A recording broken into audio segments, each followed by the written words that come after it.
Ya, shalom semuanya rekan-rekan yang hari ini boleh ada untuk kita sama-sama belajar lagi terkait dengan sejarah gereja dan tentunya ini membantu kita untuk menyusun sejarah gereja kita sendiri.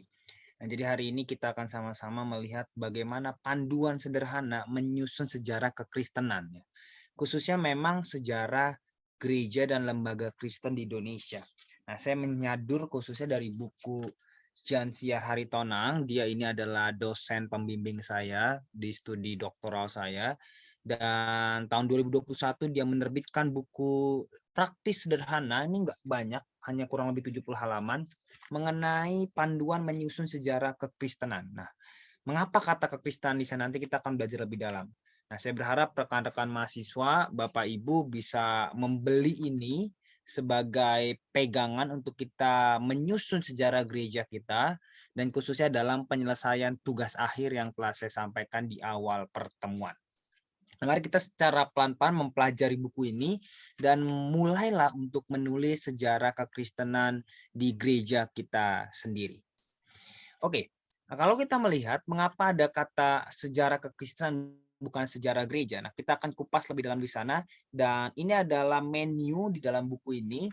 Jadi sederhana sekali buku ini, ada beberapa prinsip yang akan saya jelaskan, baru hal-hal yang tidak perlu di bab 2 dan yang ketiga adalah beberapa langkah untuk kita menyusun sejarah gereja kita, dan and the last beberapa contoh sejarah gereja yang telah ditulis oleh suatu gereja atau denominasi tertentu. Nah, ini mungkin menjadi komentar pembuka saya terkait dengan penulisan sejarah kekristenan atau sejarah gereja, bahwa menyusun sejarah kekristenan merupakan tugas yang tidak pernah berhenti untuk menemukan jejak kaki Tuhan terhadap umat manusia. Di garis bawahi kata jejak kaki Tuhan.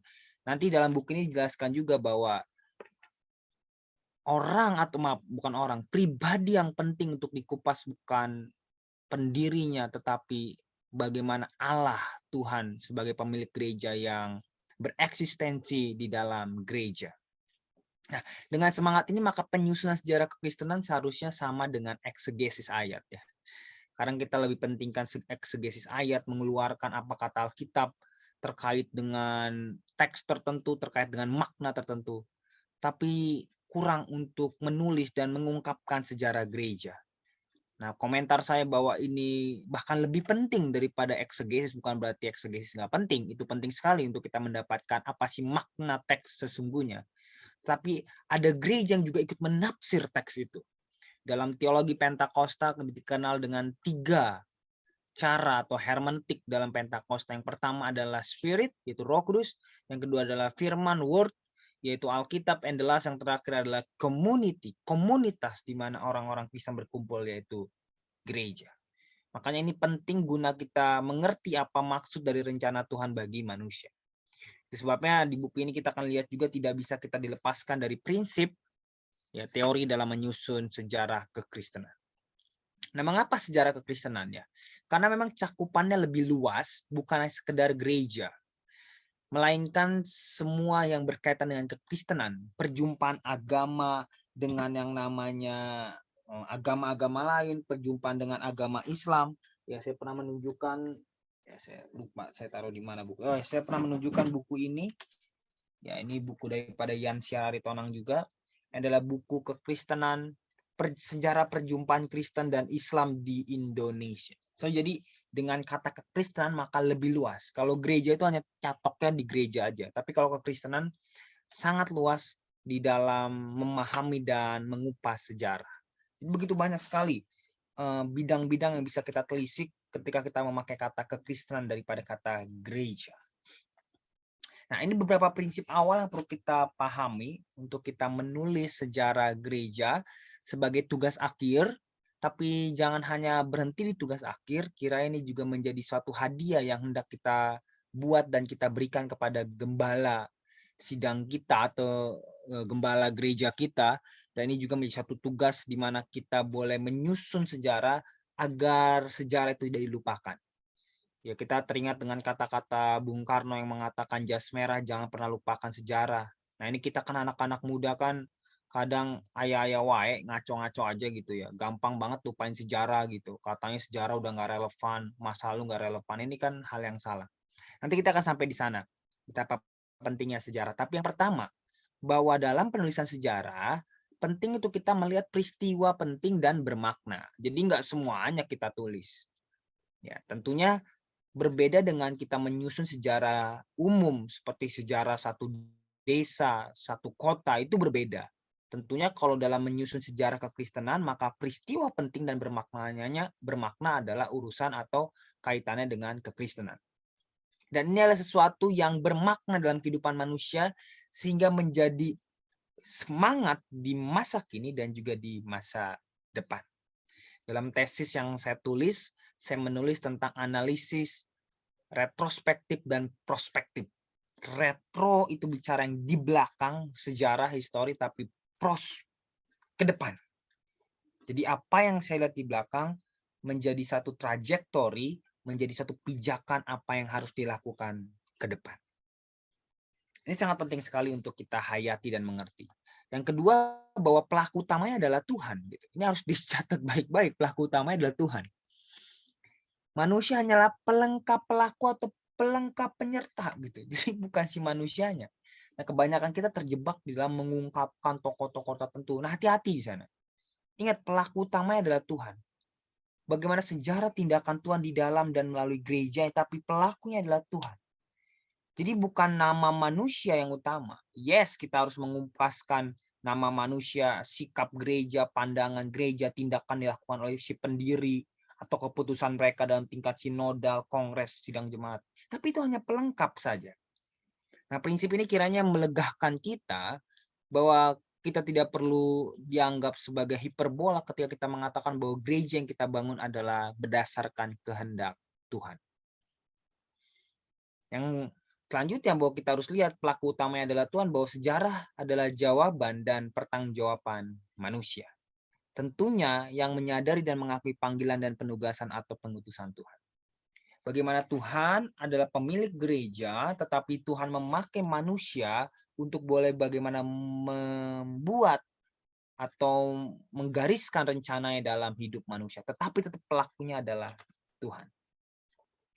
Dan ini kira menyadari kita bahwa ketika kita dipanggil untuk menulis sejarah, tetap pelakunya adalah Tuhan. Ketika kita melakukan sesuatu dalam sejarah, tetap pelakunya adalah Tuhan. Ini prinsip yang harus kita pegang.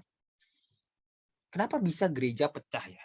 Kenapa gereja bisa yang namanya mengalami konflik?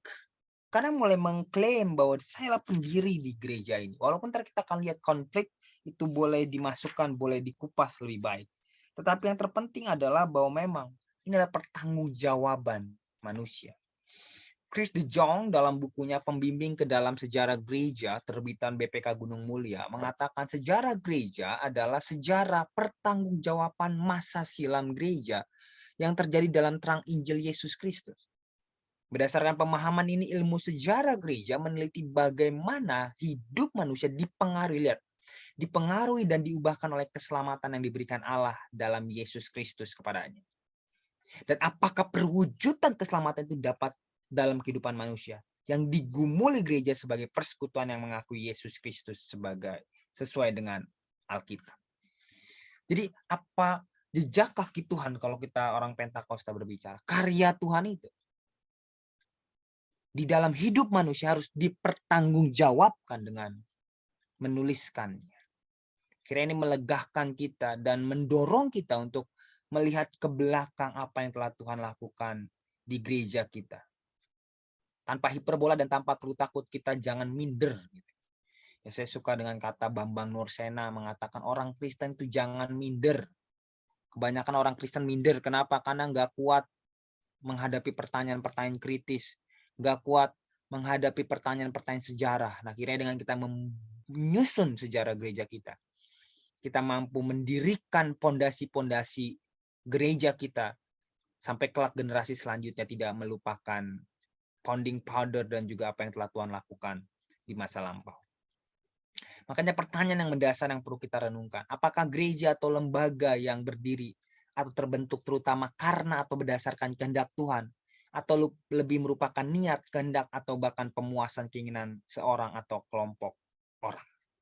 Ini menjadi catatan serius bagi kita. Apakah memang benar keinginan Tuhan? Apakah benar ini adalah kemauan Tuhan kita membangun suatu lembaga atau gereja? Sementara yang selama ini ada adalah meninggikan diri dan mengatakan bahwa yang kami bangun adalah karena inisiasi saya mendapat beban. Tapi apakah pribadi Tuhan yang menjadi utama? Nah, ini menjadi catatan serius dan pertanyaan serius bagi kita sebelum kita masuk dalam menyusun sejarah kekristenan, sejarah gereja lokal kita.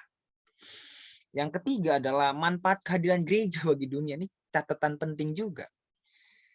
Apakah gereja sibuk di dalam dan lupa keluar dengan alibi atau alasan? Kami mau membenahi dulu di dalam, baru bergerak keluar.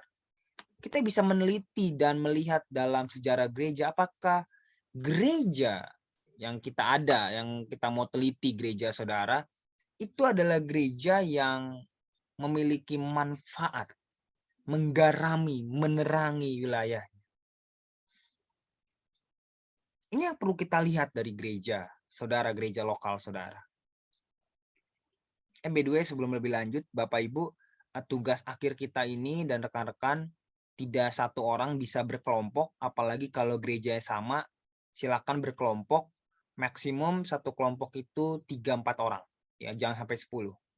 Jadi 3-4 orang mengerjakan satu gereja. Tapi kalau saudara anggap bahwa wah saya di gereja ini cuma saya doang gitu dan gak ada yang lain, dan kalau saya ajak orang di luar gereja saya untuk meneliti gereja saya, aduh ntar dia nggak ngerti, cuma ikut-ikut doang, ya silakan. Tapi kalau dalam satu gereja yang sama, silakan untuk boleh berkolaborasi ya, karena nggak perlu kita menuliskan 2 sejarah atau 2 artikel mengenai sejarah gereja yang sama. Lebih baik satu sejarah gereja tapi dikerjakan oleh beberapa orang karena gereja yang sama. Kita lanjutkan. Ini yang penting untuk dicek. Prinsip yang ketiga, apakah manfaat kehadiran gereja bagi dunia?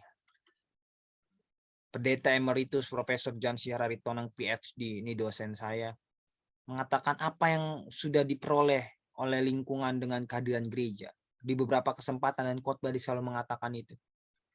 Jika gereja tidak memiliki andil manfaat bagi lingkungan, maka sebaiknya gereja dipotong. Itu jadi analogi yang Yesus sampaikan. Kalau pohon ara yang tidak berbuah, lebih baik dia dipotong. Matius 21 ayat 18 sampai 22. Jurgen Moltmann mengatakan church for others, gereja ada untuk orang lain. Kehadiran gereja harus dirasakan oleh lingkungan sekitar. Saya punya gembala sidang, pendeta Dr. Pati Stefanus Ginting, Magister Teologi, mengatakan prinsip mengusahakan kesejahteraan kota. Dia mengatakan kerjakan apa yang kamu doakan dan doakan apa yang kamu kerjakan. Terinspirasi daripada Yeremia 29 ayat yang ke-7. Bagaimana waktu itu orang Israel dibuang ke Babilonia selama 70 tahun. Tapi berita yang disampaikan Yeremia adalah berita supaya mereka mensejahterakan kota di mana mereka dibuang, mensejahterakan musuh mereka. Nah itu. Kebanyakan kita berbuat sesuatu buat kawan sesama iman kita. Tapi Tuhan mengajarkan bahkan musuh di mana engkau dibuang, kamu harus mensejahterakan. Wah, gereja saya belum panggil. Gereja saya belum sama sekali. Nah, silakan. Kiranya itu bisa menjadi catatan bahwa ke depan kita harus memiliki rasa dan peranan bagi lingkungan sekitar. Nanti saya akan jelaskan lebih dalam lagi ketika kita mengupas arsip-arsip di masa lalu tentang peranan gereja terhadap masyarakat. Hati-hati juga terjebak dalam data-data yang terlalu tidak penting seperti baksos yang kita lakukan itu nggak terlalu penting. Ya. Yang terakhir adalah latar belakang dan konteks kehadirannya. Ya, tentunya kita perlu mengupas gereja kita ini lahir di mana. Karena latar belakangnya itu menentukan sosok dan wataknya. Dan apapun konteksnya dan kehadirannya patut untuk dihargai. Saya gereja berafiliasi di Gereja Kemenangan Iman Indonesia. Saudara silakan searching. Founder gereja kami adalah Pendeta Dr. Honoris Causa Benyamin Munteh. Ini gereja banyak dicap sesat. Sah-sah saja mengatakan sesat, khususnya dari gereja arus utama. Kenapa? Karena gereja kami gila-gilaan menolak adat istiadat kegelapan. Kenapa? Ya karena memang pendirian gereja kami diinisiatori oleh Pendeta Dr. Benyamin Munte ini dalam konteks kehidupan masyarakat suku pedalaman atau suku-suku yang kuat kali kaitannya dengan adat istiadat kegelapan, khususnya daerah-daerah orang Batak dan Karo. Sehingga dia langsung face to face bagaimana berhadapan dengan dukun kuasa kegelapan, sehingga akhirnya dia menyusun bahwa tidak boleh sama sekali berhubungan dengan adat istiadat kegelapan. Kita potong tahu. Nah itu kita harus hargai, sah-sah saja. Kebanyakan kita ketika berbeda secara pandangan teologi, kita langsung mengatakan sesat, nggak sesat, ini benar, nggak benar, ini nggak boleh. Kita harus hargai ada latar belakang dan konteks kehadiran gereja. Kenapa gereja lebih menekankan tentang keselamatan? Kita harus lihat konteksnya. Nah, disitulah rekan-rekan bisa mengupasnya. Makanya sekali lagi saya bilang kiranya ini menjadi hadiah bagi gereja kita. Bahwa sejarah yang kita bangun adalah menguatkan pondasi-pondasi gereja kita. Nah, mungkin ada juga diskusi mengenai kapan tanggal lahir atau tanggal berdirinya suatu gereja. Itu banyak diskusi-diskusi ya. Ada yang menunjuk kepada tanggal kebaktian pertama ya. Gereja saya 22 Maret itu sebagai tanggal utama pendirian gereja. Kenapa? Karena itulah kebaktian pertama. Tapi ada juga yang baptisan pertama atau keputusan rapat pengurus atau sidang sinode, keputusan pemerintah tentang pengesahan. Well, sah-sah saja tergantung dari mana kita sama-sama melihatnya. Silakan rekan-rekan memilih. Tentunya dengan kerjasama atau diskusi dengan gembala lokal. Kapan? Dan kalau udah ada kapan gereja berdiri, tanyakan alasannya apa. Yang penting alasannya. Jangan sampai kita menyusun atau menetapkan tanggal berdiri tanpa alasan yang jelas. Tidak apa-apa. Sama seperti usia GPDI mengatakan usia 100 tahun. Apakah GPDI usia 100 tahun pada tahun 2021? Rasanya tidak. Tapi mengapa dia menjadikan usia GPDI 100 tahun pada tahun 2021? Karena dia mengambil daripada datangnya misi dari Amerika, Grossberg dan Claveren yang datang ke Indonesia pada tahun 1921. Tapi pembentukan GPDI khususnya dipengakui pemerintah itu tahun-tahun kemudian. Tidak tahun 1921. So, sekali lagi sah-sah saja, tergantung rekan-rekan membuatkan dasarnya. Dan kita harus menyadari juga bahwa ada namanya objektivitas dan subjektivitas. Saya pernah sampaikan di kelas bahwa objektivitas adalah sejarah yang tidak bisa diganggu-gugat. Tanggal, waktu, kejadian, nama. Tapi ada subjektivitas, penafsiran. Dan sekali lagi itu sah-sah saja mensubjekkan. Makanya kita harus mengakui bahwa ada subjektivitas dan ini akan memberi kesempatan kepada pengkaji atau penulis lain untuk menginterpretasi data dan menulis literatur lain sesuai perspektif mereka. So, apa yang kita tulis ada subjektif kok. Biasanya kan kalau nulis, apalagi kalau yang menulis adalah orang-orang yang lebih kuat, ya tentunya dia akan menjelaskan perspektif daripada kelompok yang kuat. So, sah-sah saja. G30 SPKI melihat daripada sisi yang kuat, sah-sah saja. Tapi yang menjadi tidak sah adalah ketika ada sejarah baru, melihat dari sisi lain, tetapi kita langsung mengatakan itu sesat, salah, ini nggak boleh. Ya, ini nggak boleh. Sah-sah saja. Saya pernah menceritakan, bahkan menulis ya kepada rekan-rekan, bagaimana ada satu sejarah yang berbeda sekali antara sejarah dari bangsa Israel dengan bangsa Moab. Waktu itu ada perang yang luar biasa dan antara bangsa ini berbeda. Di Alkitab dikatakan Israel menang. Tapi dari prasasti Moab yang saya pelajari justru bangsa Moab yang menang. Bagaimana yang benar, Bang? Ya itu kan penafsirannya mereka lah. Ya mungkin sama-sama kali menang. Yang awal Israel menang. Lalu yang terakhir Israel kalah. Ya kita nggak tahu lebih dalam. Itulah subjektivitas.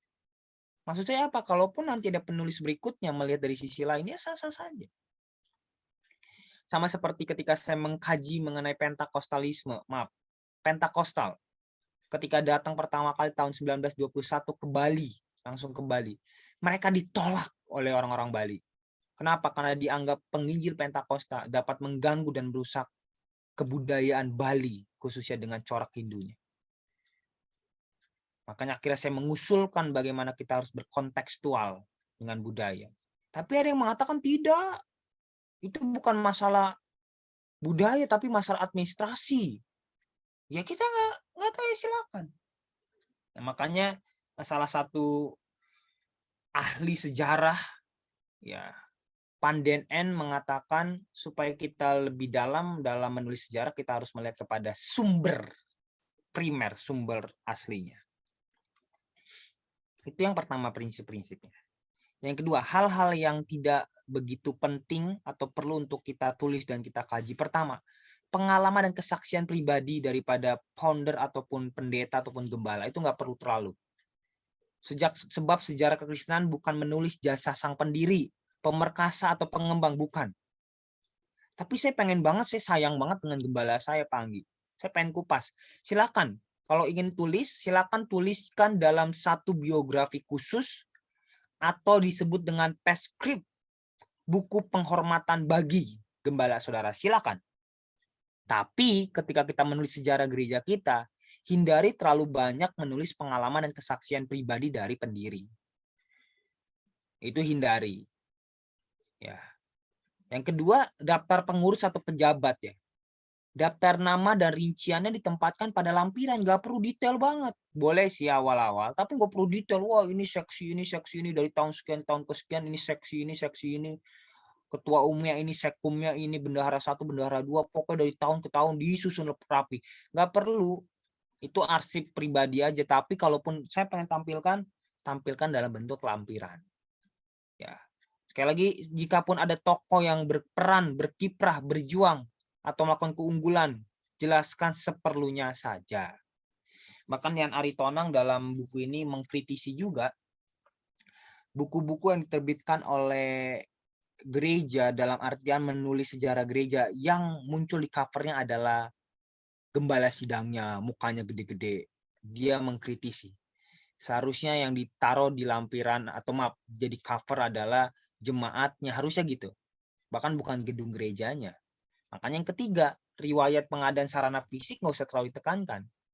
Sebab sejarah gereja bukan ditentukan berdasarkan keberhasilan membangun sarana fisik. Nah, ingatlah hakikat gereja, bahwa gereja adalah perkumpulan orang-orang percaya. Jadi apabila ada pedemoan atau penghancuran gedung gereja, tidaklah melumpuhkan gereja itu. Jadi bukan si gedung yang kita kupas bagaimana proses gedung ini terjadi panjang lebar. Boleh ada. Boleh, sekali lagi saya nggak larang 3 hal ini.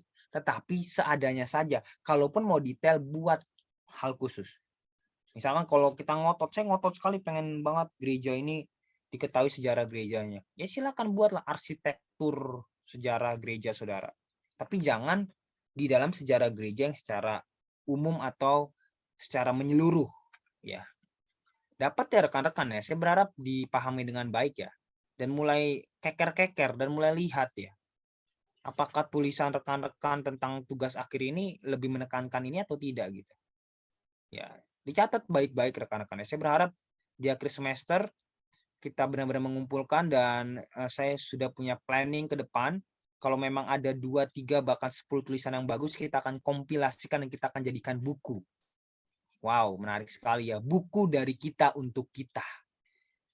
Nah, kiranya itu akan menjadi hadiah juga buat ya STT Battle, bahwa ada mahasiswa-mahasiswa yang berani untuk menulis sejarah gereja lokalnya. Ngerti mas saya lokal. Jadi kalaupun kita di bawah GBI rekan-rekan, ya kan di GBI ada banyak bagian-bagiannya, silakan bangun juga. Ya. Tentunya nggak perlu terlalu sedetail dalam bentuk sinodal ya. Sinodal ya. Saya nggak tahu sejarah gereja GBI ada nggak ya? Ada ya, tapi belum jadi buku yang diturunkan turun-temurun gitu ya. Tapi yang lokalnya silakan dibangun rekan-rekan. Panggi, apakah konflik perlu dicatat Bang Anggi? Perpecahan di sana sini boleh nggak? Ini pertanyaan menarik ya. Saya punya sahabat Aldi Abdillah, kalau Bapak Ibu tahu ya, dia juga dosen di STT Battle, sedang kuliah juga, tapi dia S2 di STFT Jakarta. Dia selalu mengirim pesan kepada saya untuk, Gi, ketika menulis sejarah, ungkapkan konflik dan masa kelam gereja. Dan saya bilang iya, walaupun dengan nada pelan karena saya pertama akan didemo pasti, dan juga akan membongkar borok di masa lalu. Saya pun pergumulan dalam hal ini, jujur saya pergumulan dalam hal ini. Bukan karena saya tidak mau dibenci, tapi sisi lain saya juga nggak mau ribut dengan hal-hal yang tidak terlalu penting. Tapi kiranya ini melegakan kita, jawaban saya melalui presentasi ini. Apakah konflik perlu dicatat ya? Saya berharap rekan-rekan adalah orang yang dewasa ya. Makanya saya menjelaskan ini, dan ketika saya menjelaskan ini, rekan-rekan pasti akan menerima apa yang menjadi susunan sejarah gereja nanti ya. Kalaupun suatu saat rekan-rekan membaca tulisan saya, lalu tulisan saya mengkritisi 1-2 pendeta atau gereja, rekan-rekan saya yakin akan menerima itu. Tetapi yang sedih ketika dia nggak ngerti soal konflik ini. Nah, mengutip perkataan Martin Luther, dia mengatakan bahwa manusia adalah orang-orang berdosa. Simul justis et peccator. Bagaimana manusia serempak adalah orang-orang yang dibenarkan dan berdosa. Kita harus menyadari bahwa kita adalah manusia yang berdosa. Sehingga konflik, saya bukan bilang itu adalah wajar, tapi konflik bisa terjadi. Apalagi kita berhubungan dengan manusia ya. Manusia ini kan menyebalkan ya. Kalau misalkan kita berhubungan dengan komputer atau sistem, jelas outputnya A, keluarnya A jelas. Tapi kalau misalkan sistemnya ini amburadul, itu kenapa ada manusia di dalamnya? Saya bukan akhirnya bilang, Bang Anggi berarti nggak support manusia lah, saya kan manusia ya. Tapi yang ingin saya jelaskan kepada rekan-rekan di sini adalah bahwa kita adalah manusia berdosa, sehingga konflik adalah hal yang wajar. Kalau kita melihat daripada konflik-konflik yang ada, Yesus Kristus berkonflik kok dengan mahkamah agama-agama Yahudi, dan konflik itulah yang menghantarkan dia ke kayu salib. So ditulis. Rasul Petrus berkonflik dengan para pemuka agama Sanhedrin, sampai harus turun guru besar Gamaliel yang mengatakan, udah deh, nggak usah ribut deh. Kalau memang benar itu ajaran daripada Tuhan, maka mereka akan tetap ada selama-lamanya. Tapi kalau mereka itu ajaran yang sesat, salah, maka Allah sendiri akan mencabutnya. Dan puji Tuhan, kekristenan sampai saat itu tetap ada, artinya kita benar. So konflik ada kok antara Petrus dengan mahkamah agama. Rasul Paulus dengan jemaat-jemaat konflik, dengan jemaat-jemaat Korintus berselisih paham, dicatat kan? Perintis reformasi, Yohanes Hus.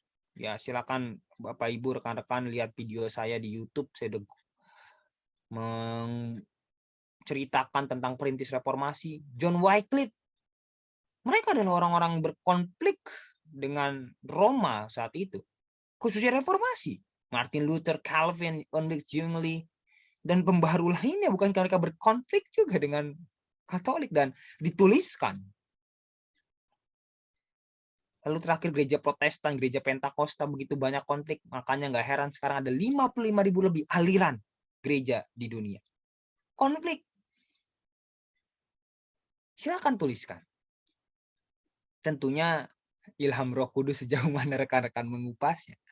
Ya, jangan juga terlalu superior mengatakan kan ini sejarah, ya silakan diskusikan.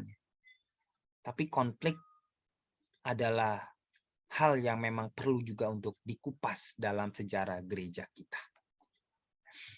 Sebab ini dia, kita harus memegang prinsip abernasi atau aberration dalam bahasa Inggris. Kita tidak perlu menutup-nutupi dan menghilangkan fakta atau kisah tentang peristiwa konflik, nggak perlu.